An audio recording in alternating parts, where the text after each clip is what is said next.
Assalamu alaikum for class beta. Today we are going to complete our remaining book reading of the unit Characteristics of Living Things. Last time we had read about the first part of the book reading. Today we will discuss the page number 32 inshallah. First of all, here are the names of some characteristics that we use to differentiate the living things from the non-living things. Just like all the living things need food, all the living things respire, all living things can move by themselves, all the living things have sensitivity, they can reproduce, they can excrete and they can grow. ठीक है. When we talk about the food, then we all should know that all living things need food for their functioning of life processes. उनके अंदर जितने भी जो life processes हो रहे होते हैं उनकी फंक्शनिंग के लिए डेफिनेटली उन्हें एनर्जी चाहिए. और एनर्जी हमें किस चीज़ से मिलती है? एनर्जी हमें मिलती है फूड से. So we will read living things need food in order to perform their life processes. Food gives them energy. Animals get this energy by eating different plants and other animals. Plants possesses chlorophyll and make their own food themselves through a process called photosynthesis using sunlight, water and carbon dioxide. Photosynthesis का जो process होता है plants में बेटा, वो एक ऐसा process है जिसकी मदद से जो प्लांट्स हैं वो अपनी फूड खुद प्रिपेयर कर सकते हैं. और जितने भी जो दूसरे लिविंग ऑर्गेनिजम्स हैं, फॉर एग्जांपल हम लोग हैं, ह्यूमन बीइंग्स और एनिमल्स, वो डिपेंड करते हैं फूड के लिए प्लांट्स के ऊपर. फॉर एग्जाम्पल आप जो गंदम की रोटी खाते हो, वीट जो हम लेते हैं, और जो राइस आप खाते हैं, वो you can just cook in your home, लेकिन हम लोग उन्हें प्रिपेयर नहीं कर सकते. For their preparation we have to depend on plants. ठीक है. तो जो प्लांट्स का खुद फूड बनाने का प्रोसेस है, this is known as photosynthesis. और फोटोसिंथेसिस में प्लांट्स क्या क्या चीज़ों को यूज़ करके फोटोसिंथेसिस करता है, जिसमें वो यूज़ करता है सनलाइट को, यानी कि सूरज की रोशनी को, वाटर को एंड कार्बन डाइऑक्साइड. और कार्बन डाइऑक्साइड जो है वो प्लांट्स को कौन प्रोवाइड करते हैं? हम लोग प्रोवाइड करते हैं. और इन रिटर्न प्लांट्स हमें क्या देते हैं? Oxygen. For example in this picture you can see that कि ह्यूमन बींग्स क्या करते हैं? ऑक्सीजन लेते हैं और फूड लेते हैं प्लांट से, और इन रिटर्न हम लोग प्लांट्स को क्या दे रहे होते हैं? Carbon dioxide. ठीक है. तो इस तरह से हम लोग एक दूसरे के ऊपर डिपेंड करते हैं. Next portion is respiration. Both plants and animals take in oxygen and give out carbon dioxide when they respire. किन किन की बात हो रही है? प्लांट्स की और एनिमल्स की. They use the oxygen to break down their food in order to obtain energy. Some animals like humans use their lungs to inhale oxygen and exhale carbon dioxide. Others breathe through their skin or gills. अब वो कह रहे हैं कि जो respiration का process है, usually हम लोग उर्दू में रेस्पायरेशन को, जो इसका मीनिंग है, उर्दू मीनिंग वो होता है सांस लेना.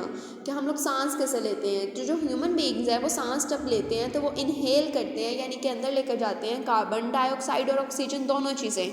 लेकिन हमारे जो लंग्स हैं वो सिर्फ ऑक्सीजन को पिक करते हैं, सिर्फ ऑक्सीजन को अब्जॉर्ब करते हैं. और इन रिटर्न हम लोग क्या चीज़ एक्सेल आउट करते हैं? कार्बन डाइऑक्साइड, जो कि प्लांट्स जो है बाद में यूटिलाइज कर लेते हैं. और इस तरह से हम दोनों एक दूसरे के ऊपर डिपेंड करते हैं. Next is all the living things can move by themselves. अब मूवमेंट का प्रोसेस, सबसे पहले मूवमेंट होती क्या है? Here I have a slide to show you. An action by an organism और part of an organism causing the change position of place. यानी कि कोई भी एक ऐसा एक्शन जिसकी वजह से जो आपका बॉडी पॉस्चर है, जो आपकी पोजीशन है, वो चेंज हो जाए, या आप अपनी जगह को चेंज कर लो मूवमेंट के दौरान, तो इस प्रोसेस को हम लोग मूवमेंट कहते हैं. ठीक है. अब मूवमेंट क्या होता है? Most animals move from place to place in search of food, water, shelter and to avoid danger. This movement is called locomotion. इस मूवमेंट को हम क्या कहते हैं? लोकोमोशन कहते हैं. Plants move in the different way since they prepare their own food. They need not to go from place to place in search of food, but certain parts of the plants show the movement. For example, the leaves move in the direction of the sun. अब वो कह रहे हैं कि locomotion तो animals में होती है ना, कि वो प्रॉपर किसी चीज़ की रिक्वायरमेंट के लिए, किसी चीज़ की जब उन्हें नीड होती है, जब उन्हें पानी चाहिए होता है या वो डेंजर को अवॉइड करते हैं, तो वो एक जगह से दूसरी जगह मूव करते हैं. इस प्रोसेस को हम लोकोमोशन कह देते हैं. लेकिन प्लांट्स चूँकि ख़ुद पूरे के पूरे मूव नहीं करते हैं, उनके सिर्फ कुछ पार्ट्स जो हैं वो मूव करते हैं. जैसे कि फॉर एग्जांपल जो जो सनफ्लावर का पौधा होता है, वो अपने फेस को सनलाइट की तरफ टिल्ट कर लेता है. This is the example of the movement in plants. ठीक है. Next, all they have the sensitivity. Sensitivity क्या होती है? For this here is the slide. The ability to detect और sense changes in the environment. For example जब आपको environment से कोई स्टिमुलस मिल रहा होता है एंड टू मेक रिस्पॉन्सेज, और आप जब उसके अगेंस्ट किसी भी किस्म का कोई रिएक्शन शो करते हो, फॉर एग्जाम्पल आपके हाथ पे कोई नेल लग जाता है या आप हैमर से कोई काम कर रहे हो, तो आप जो उसके इन रिटर्न आपके मुंह से एकदम से चीख निकलती है स्पॉन्टेनियसली, ये आपका रिएक्शन है या आपकी सेंसिटिविटी है कि आपके एनवायरनमेंट में जो भी चेंज आया या आपको जो भी स्टिमुलस मिला आपने उसे फील किया और उसके नतीजे में जो है वो आपने रिएक्शन शो किया। ठीक है। लिविंग थिंग्स रिस्पॉन्ड और react to the things which happen in their environment. When an animal realizes it is in danger, it runs for the safety. You remove your hand quickly when you touch the very hot pot. The leaves of the mimosa plants close when you touch them. These are the examples of the sensitivity. और वो आपको बता रहे हैं कि sensitivity जो है वो plants में भी होती है। जैसे कि माइमोसा का एक प्लांट होता है, उसके लीव्स इस तरह के होते हैं कि आप उन्हें टच करें तो वो जल्दी से उसके लीव्स बंद हो जाते हैं। तो ये सेंसिटिविटी की एग्जाम्पल है विद इन प्लांट्स। ठीक है। Now the last part is reproduction. Reproduction is the process by which living things make new life. Animals produce young ones, plants produce seeds. If the species doesn't reproduce, it can die out. अब reproduction का process एक ऐसा process होता है जिसमें living things अपने ही जैसे new offsprings को बर्थ देते हैं ताकि वो अपनी जनरेशन को जो है वो नेक्स्ट उनकी जनरेशन जो है वो आगे से आगे चल सके। ठीक है।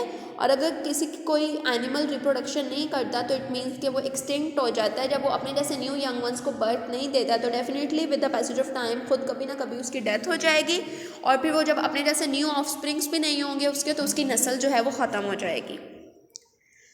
Next is the excretion. Excrete. All living things produce waste material. Removal of waste products from the body is called excretion. अब एक्सक्रीशन का प्रोसेस क्या होता है बेटा? एक्सक्रीशन का प्रोसेस एक ऐसा प्रोसेस होता है जिसमें से जो अननेसेसरी मटेरियल्स होते हैं वो हम बॉडी से रिमूव आउट कर देते हैं। जैसे फॉर एग्जांपल जो गर्मियों के सीज़न में आपको स्वेटिंग होती है, this is also the process of excretion. या आप जो पानी पीते हो उनमें से जब जितना पानी हमारी बॉडी को रिक्वायर्ड होता है वो तो हमारी किडनीज जो है वो एब्जॉर्ब करके ब्लड के साथ उसे जो है वो मिलाकर आपकी बॉडी को प्रोवाइड कर देती हैं। जो अननेसेसरी लिक्विड मटेरियल होता है वो यूरिन की फॉर्म में हम लोग अपनी बॉडी से रिमूव आउट कर देते हैं। The last property is growth. All living things grow and go through a life cycle. All animals have babies which grow and resemble their parents. Adult plants produce seeds which grow to make the new plants. अब वो कह रहे हैं कि growth में क्या होता है कि अपने ही जैसे न्यू ऑफस्प्रिंग्स को बर्थ देना और फिर उनकी with the passage of time जैसे जैसे वो बड़े होते हैं उनकी डेवलपमेंट होती है, ग्रोथ होती है और वो अपनी नस्ल को आगे बढ़ाते हैं और इस तरह से जो साइकिल है ये चलता चला जाता है। So this was all about your book reading today. इतना ही, आज के लिए सिर्फ इतना ही हम लोग करेंगे। Tomorrow we will continue from page number 33 इंशाल्लाह। सो अल्लाह हाफिज़ टिल द नेक्स्ट लेक्चर।